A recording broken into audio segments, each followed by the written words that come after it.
Tu veux obtenir un prêt dans une banque, mais tu ne sais pas par quel bout commencer. Je comprends parfaitement et rassure-toi, tu es loin d'être le seul dans ce cas parce que c'est une procédure qui ne s'invente pas et il est fréquent de se faire accompagner dans cette étape. Advise est un cabinet d'expertise comptable qui te propose notamment un accompagnement à l'obtention d'un financement en préparant notamment le prévisionnel financier qui est demandé par les banquiers qui vont analyser ta demande de financement. Première étape pour demander des sous à ton banquier, c'est ficeler un business plan en béton. Il doit se composer de plusieurs choses. D'abord, un résumé exécutif. C'est un résumé de qui tu es, ton projet, le montant demandé, comment tu vas utiliser le prêt et les perspectives d'évolution de ton projet. Ensuite, une présentation de toi-même. Qu'est-ce qui fait dans ton parcours que tu es la bonne personne pour ce projet? As-tu des diplômes, une expérience, un entourage qui pourrait t'aider dans sa mise en application? Ensuite, une description du projet global. C'est là que tu vas devoir persuader ton interlocuteur. Quel produit ou service proposes-tu exactement? As-tu identifié un besoin effectif, pas juste une intuition via une étude de marché que tu pourras détailler ici? Qu'apportes-tu au marché et en quoi ta démarche elle est innovante ou pertinente? Sur quel marché vas-tu t'implanter notamment? Et tu devras répondre à toutes ces questions dans cette partie-là du business plan. Ensuite, ton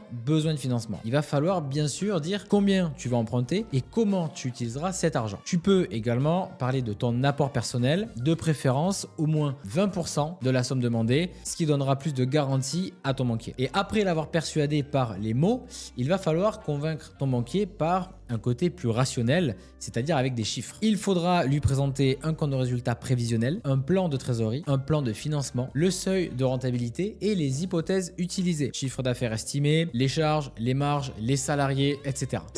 C'est à ce niveau-là qu'Advice peut t'aider. Je t'en reparle après. Et après le business plan, il te faudra soigner la présentation orale. Il faudra que tu montres que tu es motivé, pas rêveur, mais plutôt réaliste, et que tu connaisses évidemment ton projet sur le bout des doigts. Évite d'y aller en claquette, sauf si c'est ce que tu veux vendre éventuellement, mais n'hésite pas à t'entraîner avant devant un auditoire, de préférence des gens qui s'y connaissent quand même en business. Le jour J, eh bien, apporte tous les justificatifs que tu peux, pièce d'identité, justificatif de domicile, relevé bancaire, devis ou facture du matériel, contrat ou lettre d'intention de la part de tes clients et évidemment le business plan complet. Donc en clair, tout ce qui peut soutenir ton projet est bon à prendre. Voilà. Si tu suis ça, tu mets, on va dire, toutes les chances de ton côté pour que ton banquier te suive dans ton aventure. Et si tu as besoin d'aide pour monter ton dossier ou comprendre tes chiffres, eh bien, c'est notre job chez Advise. On t'aide à structurer tout ça et même à parler banquier couramment. Donc, réserve ta consultation offerte avec nous pour en discuter plus en détail en cliquant sur le lien en description de la vidéo. À bientôt et que les chiffres soient avec toi.